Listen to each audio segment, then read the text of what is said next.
Hello বন্ধুরা, YouTube থেকে একটা না দুটা না, ঠিক আছে, 8টা কিন্তু আপডেট চলে এসেছে, বুঝতে পারলে তো। তো কদিন ধরে ভিডিও দিতে পারছি না ঠিকই, কিন্তু এবার থেকে আমার এডিটরটা এক জায়গায় গেছে, তো সে চলে এলে রেগুলার ভিডিও কিন্তু আসবে। আর আমি ফেসবুকে ইনস্টাতেও কাজ করছি, একটু গ্রো করলেই সেসব আইডিও তোমাদের কাছে রিভিল করে দেবো, টেনশন নাই, ঠিক আছে। চলো বন্ধুরা, আমি এবার থেকে ডেলি ভিডিও দেওয়ার চেষ্টা করব। তো যারা ডেলি আমার ভিডিও দেখো অবশ্যই কিছু শিখতে পারো, আমি আপডেট ভিডিও বেশি বেশি আনি, ঠিক আছে। এই আপডেটগুলো তোমরা শোনো, দিয়ে কাজে লাগিয়ে ভিডিওর ভিউ বাড়িয়ে নাও, ঠিক আছে। আর এমনি ভিডিও দেখো না দেখো কিছু বলি না, কারণ দিনকে দিন ইউটিউব এতটা কঠিন হয়ে যাচ্ছে, নতুন নতুন পলিসি রুলস আনছে ভাই। আপডেট গুলো না জানলে কোনো ভুল করে বসবে, চ্যানেল আর মর্সেন হবে না। তো এক নম্বর যে আপডেট বলার আগে দেখতে পাচ্ছ স্ক্রিনে দেওয়া নাম্বার, এই নাম্বারে তোমরা আমার সঙ্গে কন্ট্যাক্ট করতে পারো, যে কোনো সমস্যার সমাধান কিন্তু আমি করে থাকি খুব অল্প চার্জে ভাই। অনেক ইউটিউবার গুলো 2000, 2500, 3000 পর্যন্ত চার্জ বলে, আমি অনেক 50%-এরও নিচে কিন্তু চার্জ কিন্তু বলি, ঠিক আছে। আর এমনি কোনো প্রকার কিছু জানতে হলে ফ্রি সার্ভিস, সেখানে কোনো টাকা লাগে না।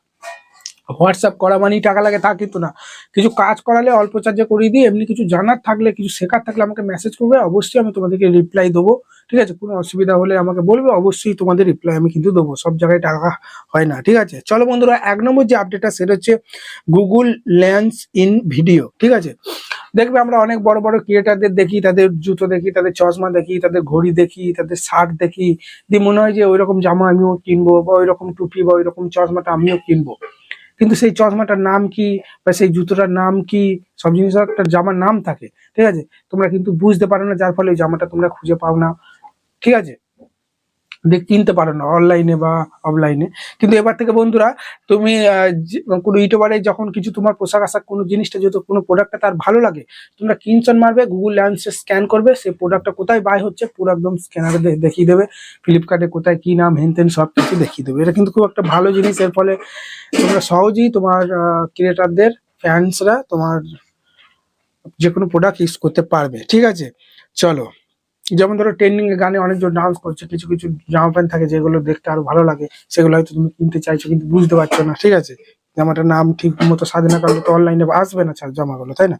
তো চলো, এরপর 2 নম্বর যে আপডেট সেটা হচ্ছে ইউটিউব ক্রিয়েট।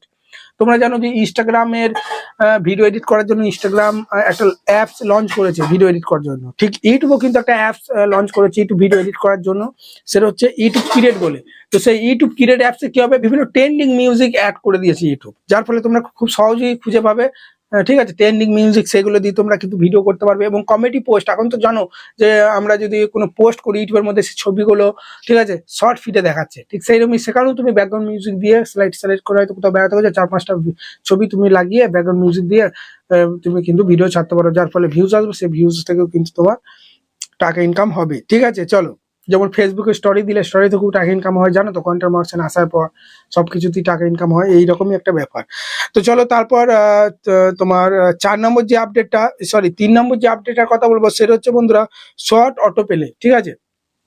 তোমরা জানো যে শর্ট ভিডিও কিন্তু অটোমেটিক প্লে হয়ে যায়, ঠিক আছে। কিন্তু শর্ট ভিডিও তুমি যখন ইউটিউবটা খুলবে, দেখবে হোম পেজ আসে না, অনেক সময় শর্ট ভিডিও প্লে হয়ে যায়, ওই ওপর দিয়ে তুলতে থাকো। অনেক সময় কি হয়, শর্ট ভিডিও দেখতে দেখতে কি হয়, ওপর দিয়ে তুলতে থাকো, শর্ট ভিডিও এসেই যায়, ঠিক আছে। এবার ওপর দিয়ে তুলছো, তোমার একটা শর্ট ভিডিও চলে এলো, মানুষ 2-1 সেকেন্ড না দেখেই তোমার ভিডিওটা তুলে দিল। কিন্তু সেই 2-1 সেকেন্ড যে দেখলো না, যেহেতু তার ফোনে পাঠিয়েছে ইমপ্রেশন, যেহেতু তার ফোনে তোমার ভিডিওটা গিয়েছে, সেটাও কিন্তু ভিউ কাউন্ট হয়ে যাবে।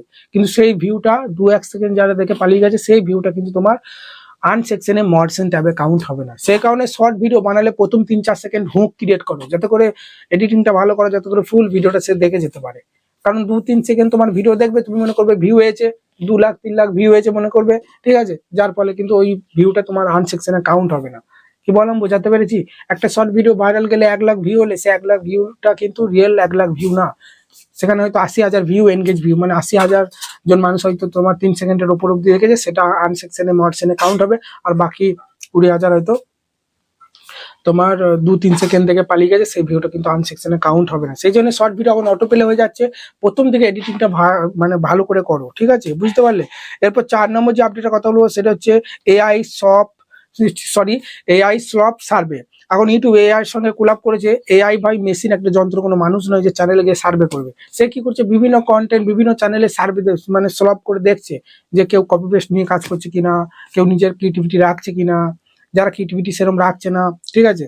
বুঝতে পারলে, ভ্যালু অ্যাড করছে না তাদের ভিডিওতে, তাদের চ্যানেলে রিউজ কন্টেন্ট চলে আসছে, এখন প্রচুর প্রচুর চ্যানেলে রিউজ কন্টেন্ট আসছে, ইনঅথরিটিভ কন্টেন্ট চলে আসছে, রিপিটেড কন্টেন্ট আসছে, সব এই গুলো কিন্তু করছে ভাই। বুঝতে পারলে, সে কারণে ভাই ভিডিও বানালে নিজের ফেস ভয়েস কপি পেস্ট করে কাজ করা যায়। ভিডিও তোলার পর নিজের ফেস দাও, ভয়েস দাও, নিজে মতো করে ভিডিওটা তৈরি করে বানাও, ঠিক আছে। কপি কোথা থেকে ভিডিও কপি করলে, কপি ফ্রি ব্যাকগ্রাউন্ড মিউজিক দিয়ে চালিয়ে দিলে এডিট করে, ওরকম ভাবে কিন্তু আর হবে না ভাই, টিকে থাকতে পারবে না ইউটিউবে, কদিন টিকে থাকবে বলো এইভাবে। এরপর হচ্ছে 5 নম্বর যেটা, সেটা হচ্ছে কোনো স্ট্রাইক এলে, ঠিক আছে, কদিন পর স্ট্রাইকটা উঠবে, সেটা ওয়ার্নিং স্ট্রাইক নাকি স্ট্রাইক, ঠিক আছে, সেগুলো সব কিন্তু ক্রোমে গিয়ে ড্যাশবোর্ড খুলে দেখতে হতো, কিন্তু এখন ভাই ওয়াট স্টুডিও থেকেই তোমরা অ্যাকাউন্ট স্ট্যাটাস থেকেই দেখতে পাবে। সেটা আমি একদিন ভিডিওতে দেখিয়েছি, আবার দেখাচ্ছি। দেখো ওয়াট স্টুডিওতে যাবে, প্রোফাইলে লোগোতে মারবে, তারপরে দেখো অ্যাকাউন্ট স্ট্যাটাসে প্রেস করলি তোমরা কিন্তু ওখানে সমস্ত কিছু দেখতে পাবে, তোমার চ্যানেল কটা স্ট্রাইক পড়েছে, কি স্ট্রাইক পড়েছে, কদিন পরে এক্সপায়ার হবে, সবকিছু এখান থেকে কিন্তু দেখা যাবে, ঠিক আছে। যেমন আগে চ্যানেল মনিটরিং করতে হলে ক্রোমে যেতে হতো, কিন্তু এখন ওয়াট স্টুডিও থেকেই করা হচ্ছে, সবকিছু মোবাইলের মাধ্যমেই করা হচ্ছে, কারণ সব ইউটিউব জানে, সবাই মোবাইলে ইউটিউবিং করে বেশিরভাগ, ঠিক আছে। ওই জন্য আর ডেস্কটপ সাইডে অপশনগুলো ওখানেও আছে, কিন্তু ওয়াট স্টুডিওর মধ্যেও কিন্তু লঞ্চ করছে আস্তে আস্তে, ঠিক আছে। এরপর 6 নম্বর যে আপডেটের কথা বলবো, সেটা হচ্ছে টপ ফ্যান লিডার বোর্ড। যখন লাইভে যায় বা আমার চ্যানেলে যারা ভিডিও বেশি বেশি থাকে, বেশি বেশি কমেন্ট করে, তারা কিন্তু আমার চ্যানেলে লিডার বোর্ডে কিন্তু উপরে থাকবে, যার ফলে অডিয়েন্সটা চেষ্টা করবে, একটা শখ থাকে যে না আমি ওই ইউটিউবারের লিডার বোর্ডে টপে থাকতে চাই, যার ফলে অডিয়েন্সটা তোমার ভিডিও বেশিক্ষণ দেখবে, বেশি লাইক করবে, যার ফলে লিডার বোর্ডে টপে থাকবে তোমার ওই অডিয়েন্সটা। তার জন্য তুমি কিভাবে রাখতে পারো, বা তার চ্যানেলে গিয়ে তুমি চ্যানেলটা চেক করে তাকে ফিডব্যাক দিতে পারো যে এই ভুল হচ্ছে, এই ঠিক আছে, তাই না। কিছু কিছু হেটার্সও থাকে, আমার অডিয়েন্স সবাই যে আমার ফ্যান তা কিন্তু না, কেউ আবার টপ ফ্যান যারা আমার প্রত্যেকটা ভিডিও দেখে, প্রত্যেকটা ভিডিওতে কমেন্ট করে, তাদের জন্য তো ভাই বলবো, আমার ভিডিও যখন দেখো ভাই, যেভাবে বলবো সেভাবে কাজ করো, অবশ্যই সফলতা কিন্তু পাবে। ভিডিও দেখলাম না দেখলাম চলে গেলাম তা করলে কিন্তু হবে না, যেটা বলছি মন দিয়ে শুনে শেখো ভাই, ঠিক আছে। এরপর 7 নম্বর যে আপডেটটা বলবো, সেটা হচ্ছে আর্ক স্টুডিও ফিডব্যাক টুল। এটা কি বলতো, আর্ক স্টুডিও এখন ওয়াট স্টুডিওতে চলে যায়, ওখানে তোমার কোনো ভিডিও তুমি যদি বলো যে আমার এই ভিডিওটা কেমন পারফরমেন্স হচ্ছে, ওরা বলে দেবে যে কোন জায়গায় কি ভুল আছে না আছে, যার ফলে তুমি ওই জায়গাটা ইমপ্রুভ করতে পারবে, এইটুকুই, আর কিছু না। এবং আর্ক স্টুডিওতে তুমি থাম্বনেল জেনারেট করতে পারবে, ভিডিও, ঠিক আছে, একটা ভিডিও টপিক বলে সেটা কিভাবে বানাতে পারো, কিভাবে বানালে ভালো হবে, সে স্ক্রিপ্টে শুধু সব লিখে দিচ্ছে এখন এই থেকে, নিজের পরিশ্রম করার দরকার আছে, শুধু ক্যামেরা খোলো আর ভিডিও করো।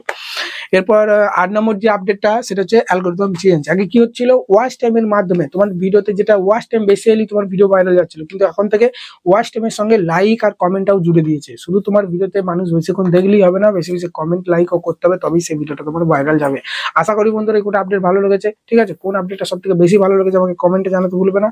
আমার ভাই সব আপডেটই ভালো লেগেছে, ঠিক আছে। সব থেকে বেশি যে ভালো লেগেছে সেটা হচ্ছে ওয়াট স্টুডিওর যে আপডেটটা বললাম, ঠিক আছে, যে কোনো স্ট্রাইক এলে সেটা আমাদের ক্রোমে গিয়ে ডেস্কটপ সাইডে ওপেন করে দেখতে হতো, ছোটখাটো ক্রিয়েটরটা ক্রোমে ডেস্কটপ সাইড অন করতে পারতো না, কিন্তু এখন ওয়াট স্টুডিও থেকেই সবকিছু দেখা যাচ্ছে। এটাই আমার সব থেকে বেশি ভালো লেগেছে। তোমাদের কোন আপডেটটা বেশি ভালো লেগেছে আমাকে কমেন্টে জানাতে ভুলবে না। ধন্যবাদ, দেখা হচ্ছে নতুন কোনো ভিডিওতে।